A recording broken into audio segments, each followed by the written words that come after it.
wananya ekai sauti ngeja onro na mrambie unukomoro babulwa mkonti watanganya wandu washe ikao ngwajitapili yao aluha kimanga na ilaramba o femme entrepreneuse rihundu bahati uhadisi sina mwana mshahatu tsoi ikao woi wahensi ya Kongo Kinshasa aizo yole bahati urahunda lelori hadisi sina ili rishi ze fikra zahe ye ujitapili yanga mwanao ye machopicho yahe ni namna ya kurekebesha zenongo zahe shanga mjozidi ruswami au kaanga rjo hadisi sina aluha ya shikomo ekai sauti ngejao na mdambie Romana mswaku wa Kongo Kinshasa. Madame, bonjour. Bonjour. Merci d'accepter cet entretien avec notre page Facebook Comore News. Vous venez de participer dans une, comment dirais-je, atelier qui a regroupé les femmes entrepreneuses au niveau mondial. Oui. Donc cet événement a été ouvert hier par les autorités comoriennes. Pour la première fois, vous avez participé dans cette conférence regroupant des femmes comoriennes, africains venant dans tous les coins. Comment avez-vous apprécié les Comores? En tout cas, j'ai apprécié beaucoup les Comores parce que d'abord, l'accueil c'était très bien. Et hier, c'était l'ouverture de notre forum international. On a invité 15 pays. Parmi les 15 pays, nous sommes des RDC Kinshasa, Congo. Alors, nous sommes là pour représenter notre pays. On parle d'une femme entrepreneuse. Cela signifie quoi en réalité? Cela signifie que les femmes qui se prennent en charge, les femmes qui se donnent à faire quelque chose qui peut être mondial. Et c'est pour cela que nous sommes ici pour participer, partager les idées ensemble avec les femmes de Comores et les femmes du monde entier. Parce que nous tous, nous sommes des femmes entrepreneurs. Comme moi, je suis couturière, j'achète les pannes et ces pannes-là, je dois les transformer pour que ça soit porté par tout le monde. Il y a les autres qui ont amené des poissons fabriqués par eux-mêmes. Et dans notre pays, on a amené diversifier des histoires qu'on devait présenter pour montrer que nous sommes des femmes capables et que nous sommes capables de se prendre en charge et de changer des idées avec les femmes que nous sommes venus trouver ici aux Comores. Justement, il y a des femmes qui se sentent bloquées. Cela signifie quoi en réalité? C'est vrai, il y a les femmes qui sont bloquées parce qu'ils ne savent pas de quoi ils sont capables. Mais nous leur demandons de se lever et de chercher qu'est-ce qu'ils peuvent faire. Parce qu'à nous, nous avons quelque chose de spécial, comme le président avait dit, nous avons l'entreprise entre nos mains. Donc nous sommes capables de faire quelque chose qui peut être mondial. Comme aujourd'hui, nous sommes venus ici parce que nous sommes des femmes entrepreneurs. Si on n'était pas des femmes entrepreneurs, nous ne pouvons pas venir jusqu'ici. C'est la première fois? Oui, c'est la première fois de venir ici. Donc l'échange, tu te sens comment en réalité? En tout cas, je suis très contente parce qu'on a eu beaucoup à s'échanger avec les gens d'ici et les gens du monde entier qui sont venus. Donc on leur montre aussi que nous sommes capables d'aider toutes les femmes qui dorment d'abord de se réveiller et qui puissent venir vers nous. Donc, qu'est-ce qu'elle doit faire la femme africaine? Aujourd'hui, vous savez qu'il y a la crise mondiale, il y a les problèmes de mentalité au niveau de la femme africaine. Elle se sent victime. Vous savez, les problèmes des violences, les problèmes de la pauvreté. Comment avez-vous commencé votre projet? Expliquez-nous un petit peu.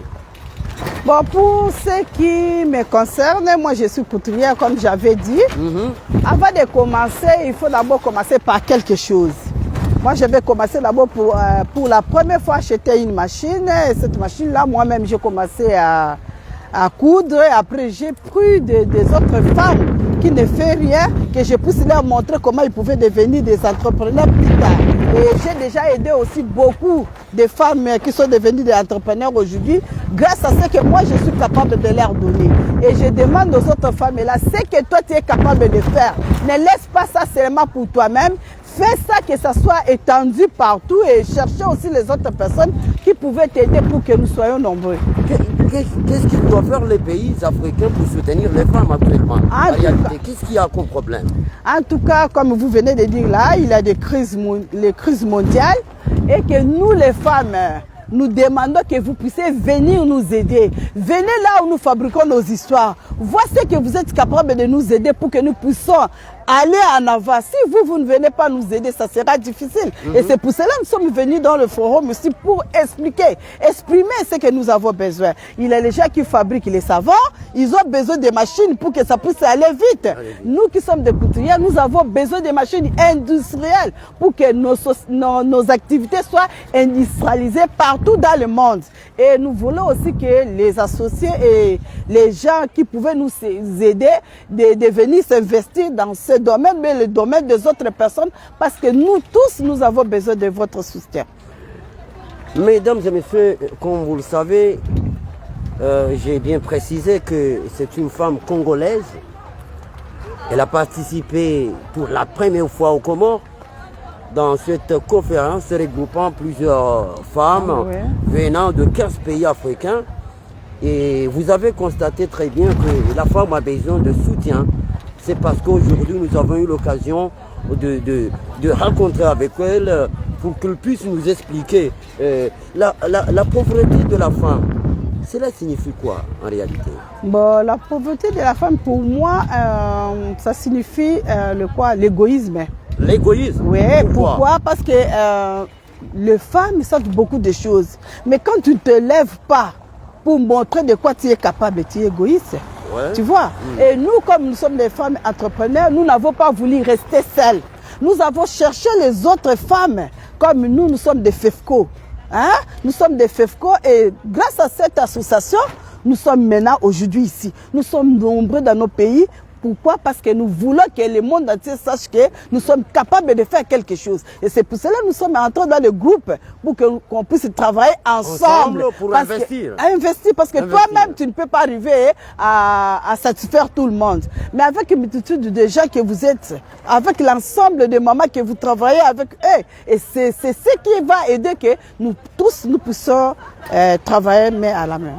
D'accord. Madame, en tout cas, nous apprécions tellement parce que vous avez parlé de la vérité, de la réalité de la femme africaine.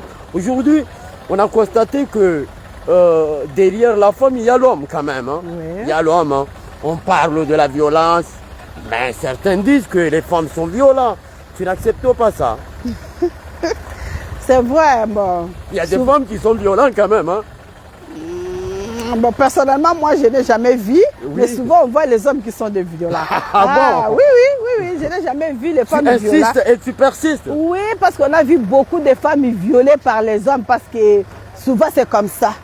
Souvent, c'est comme ça. Alors, moi, je n'ai jamais vu une femme brutale, violente, non, je n'ai jamais vu. Mais souvent, ce sont des hommes qui sont des violents et qui veulent seulement nous faire du mal.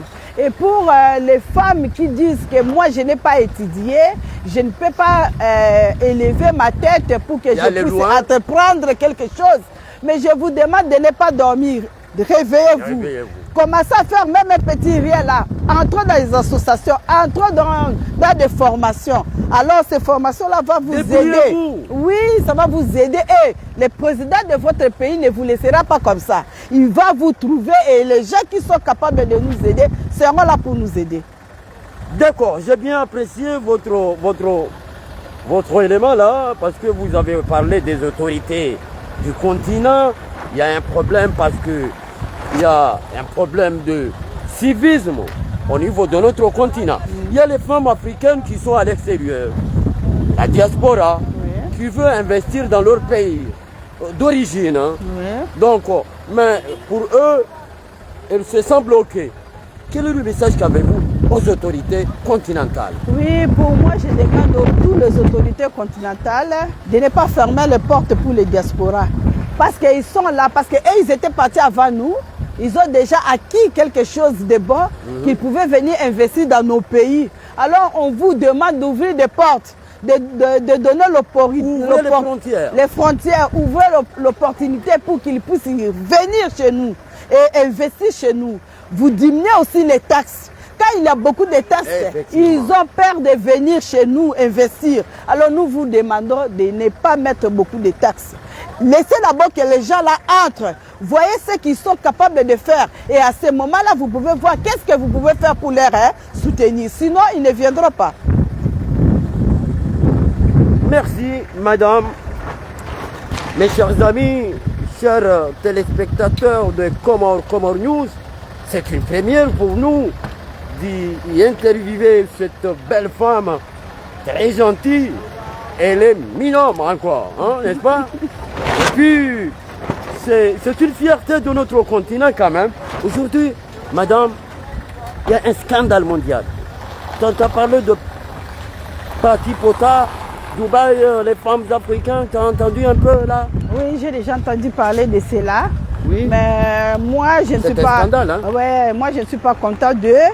Ils devaient faire l'effort de travailler, de faire travailler leur tête comme nous. Si on n'a pas fait travailler nos têtes, nous ne pouvons pas venir jusqu'ici. Alors, ils nous déçoivent et nous demandons qu'ils puissent cesser parce que c'est la honte de toutes les femmes du monde entier. Donc, moi, personnellement, je ne suis pas contente. Je crois que les autres femmes aussi ne sont pas contentes. Elle doit se débrouiller, oui, elle doit travailler, oui, elle doit prendre conscience pour qu'elle puisse y aller de l'avant, pour qu'elle puisse soutenir le développement de notre continent. Ouais. C'est une première. Je vous remercie infiniment. Et vous avez entendu, madame, elle appelle les femmes africaines d'investir, de s'investir au niveau du continent, de faire bouger les choses, de ne pas rester à la maison parce que la femme n'est pas là pour faire le manger et les enfants tout simplement. Hein. Ouais. Quand même, elle a des idées, elle a des initiatives, n'est-ce pas? Oui, c'est ça. Quel est le message fort qu'avez-vous auprès de nos téléspectateurs? Bon, pour moi, j'ai le message à lancer à toutes les femmes du monde entier. Parce qu'on nous a dit qu'il y a 15 pays qui sont venus ici. Alors je vous demande, réveillez-vous, ne dormez pas. Ce que toi tu es capable de faire, fais-le. Et demander de l'aide, on te donnera. Il ne faut pas fermer la porte pour les gens qui viendront pour t'aider. Ouvre les portes pour tout le monde. Cherche les associations comme nous sommes des FEFCO. Nous sommes là pour aider toute personne qui veut entrer chez nous. Derrière nous, il y a les boubous là. Ouais. C'est toi qui fabriques ça? Oui, c'est moi qui fabrique avec les autres personnes qui sont de l'autre côté là. Ouais. Donc nous tous là, nous avons travaillé ensemble pour que nous puissions montrer de quoi nous sommes capables. Ça, ce sont nos créations. Donc la tête vraiment fonctionne. C'est moins cher ou? C'est moins cher, c'est pour donner aux gens qui sont venus nous voir l'opportunité de porter aussi les choses que nous-mêmes nous avons fait. C'est ce qu'on appelle la tradition africaine. Ouais. C'est la tradition Quand africaine. vous voyez ici, ça c'est mon nom. Christine. C'est ça. Pour montrer que c'est nous-mêmes qui avons fabriqué cela. Ok, c'est une belle initiative, une bonne image de la femme africaine. Cela signifie qu'aujourd'hui, la femme africaine doit se débrouiller, il ne faut pas se laisser aller. La femme africaine ne peut pas se prostituer en disant que c'est du boulot. Non. C'est pas du boulot du tout. Non. C'est une honte continentale. Ouais. Il ne peut pas faire ça parce que nous décourageons les gens qui font comme ça. On nous a donné le corps, c'est pour protéger. Et une femme, une maman, elle se protège et se respecte. Alors les gens qui font comme ça, nous leur demandons de laisser. De ne pas donner entre tout le moment du monde entier. Non, ils devaient se réveiller et continuer à travailler. On a donné l'opportunité à tout le monde de travailler et d'utiliser la tête, d'utiliser ce qu'ils ont appris à l'école. Le cerveau, quoi. Oui, le cerveau. Ce qu'ils ont appris à l'école. On a fait beaucoup d'échanges de paroles, surtout les ministères, les ministres de ce pays nous a encouragés, de Comores nous a encouragés. Il nous a dit aussi que au Comores on respecte les femmes. Comme on nous respecte, nous aussi nous devons nous respecter et faire l'effort de faire quelque chose que les hommes diront que voilà, ce sont des femmes qui ont fait ça. J'accepte, la femme, c'est une richesse.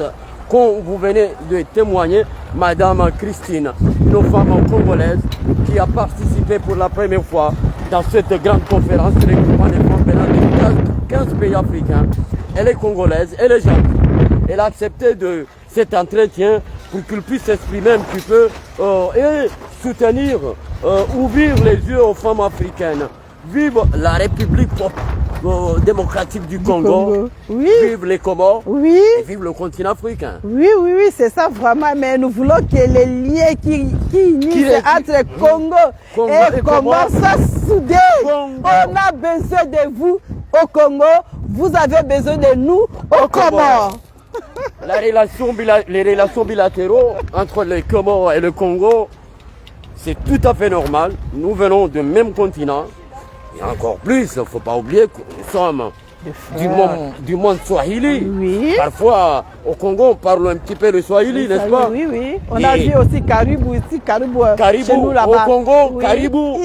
Ici, Caribou. Oui. Hodi. Et voilà, vous avez constaté que c'est une bonne initiative. Congo RDC. Congo RDC, Kinshasa. Oui. Beauté Nalbino. Oh. Parlez-moi un petit peu, je vais parler un petit peu la langue congolaise. Comment je peux parler? Sangomalamu Nabinope. Et je vais dire, si par exemple. Boye Imalamu na Mboka la Biso. Boye Malamu Mboka la Biso. Oui. Oh, yo, yo, yo. Vous savez, vous connaissez l'histoire de votre pays ici. On essaie quand même. Ben moi, qui ne suis pas né ici, ni ma mère, je vais vous raconter l'histoire.